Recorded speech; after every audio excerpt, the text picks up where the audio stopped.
All right. We use these three tools. Tomorrow. Tonight is Zoom Info. Tomorrow is LinkedIn. Tomorrow you Google yourself to make sure you find what you find. Why do you need to Google yourself? Yes, sir. So you make sure you're on the front page. That's an excellent answer. Why else do you need to Google yourself? Yes, sir. Because employers are doing it. Yeah. Yes, exactly. You know how I found out that I'm a porn star? True. It's true. David, but it's another David Perry. Let me clarify that now. My mother calls me up because I'm not making this up.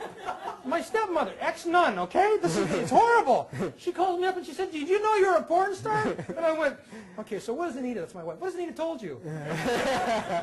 "What are you talking about?" She says, "Well, you know, I learned how to do Google Images. I put your name in, and you don't come up to like page 6. But your cousin comes up a lot. Just thought you'd want to know." Okay, I'll go try and fix it. And I can't fix it. The guy's got way more hits than me. What can I tell you? But you got to know that. Because employers are Googling. Execu-Net did a great article on this. You know, it's called Digital Dirt, right? Yeah. So employers, before they hire, I mean, I do it, right? I've taken offers away from CFOs that we found out had an online gambling problem. I'm not making this up. It was in the article. Employers are Googling you. They're also Yahooing you. They're also MySpacing you. So you got to make sure that you at least know what they're going to find. You may not be able to do anything about it. You may not be able to get it taken down. But at least you go, "Oh, by the way, when you Google me, and you can solve the problem before it becomes a problem." Yeah, you can. Those of you in sales, it's called confronting the objection or the elephant in the room, right? If it comes up as a porn star and he ever had to go to an interview, he could say, "It's not me." You should at least know that that question is going to be asked. Or you may say, "Do I look familiar?" You may have seen. And then my mother bragged about the fact that I was a porn star. Mom, stop. All right.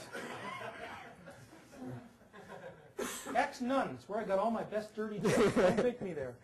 This is me on Zoom Info. I just wanted to go in and make sure that when somebody at least Zoom Info'd me, they got the David Perry that I wanted them to get. In Zoom Info's case, I said, it's free. I put up the picture that I wanted. Yeah, it's not good looking, but there's nothing I can do about this. And I made sure that it pointed to a couple of articles where people can go and find out more about me. And over the next couple of years, I know the recession is looming right now. It will go away soon enough. It was going to become very much a candidate-driven market space because people are, guys like us are retiring, right?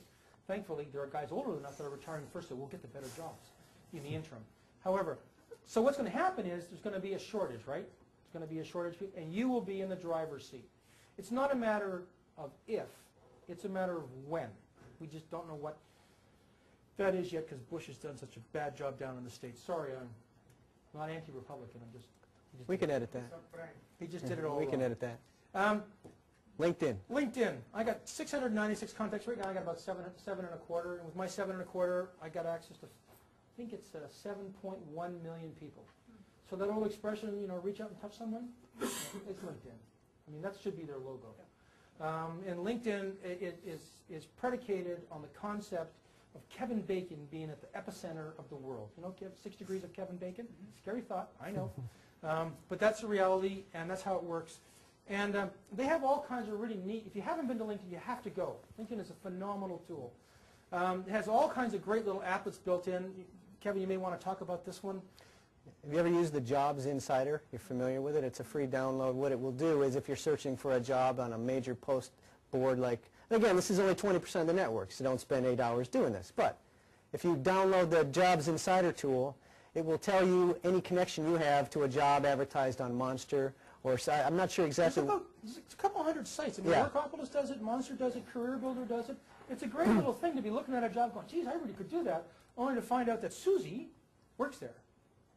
And you know, you can just click on Susie and go, hey Susie, I see this job and I want to know a little bit more about it. Oh, I didn't know you're interested. And away to the races and running.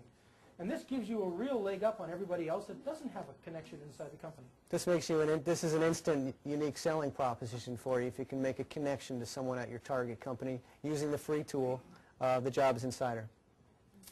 All right. Yep. You know what the sad part is? I mean, this guy isn't the porn star. This guy is the author who does pinup. I mean, I got a bunch of David Perrys out there ruining my brand. And but at least I come up fourth, which is not bad. You know, if you Google David Perry guerrilla marketing, you get 166,000 hits. That's because people talk about me, not to brag, but talk about me on blogs and sites and all that kind of stuff, and I appear in articles and they repeat over and over again. So because I'm there so many times, I've got a pretty good shot at getting up. Now this guy obviously does really good studio work because he's first. And a quick shortcut, this can help, this is quick triage. If you've got some digital dirt that you want to bury, literally, on the search results, or if you're anonymous, you're not found, if your name's David Jones, from now on your name is David P. Jones, or whatever unique initial you can give yourself from your middle name. And what you need to do is start a blog. And you need to just post something every couple of days that's relevant and intelligent.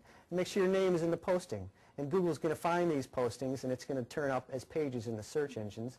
And Google's going to find you through your blog listings. And then have a friend, or at least someone you know, link to your blog, and there's going to be another mention of your name.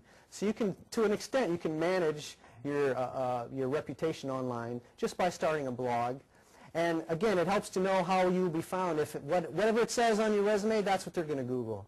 So where you are now is to go home and look at your resume. Whatever it says, that's the way they're going to find you. If you want to change that going forward, then change how you're referred to. Obviously, you don't want to be Sparky or Skippy, but pick a name that's going to be kind of your nom de guerre for a guerrilla marketer going forward, and try to shape how that name appears in Google. And you can, to an extent, affect how you're found.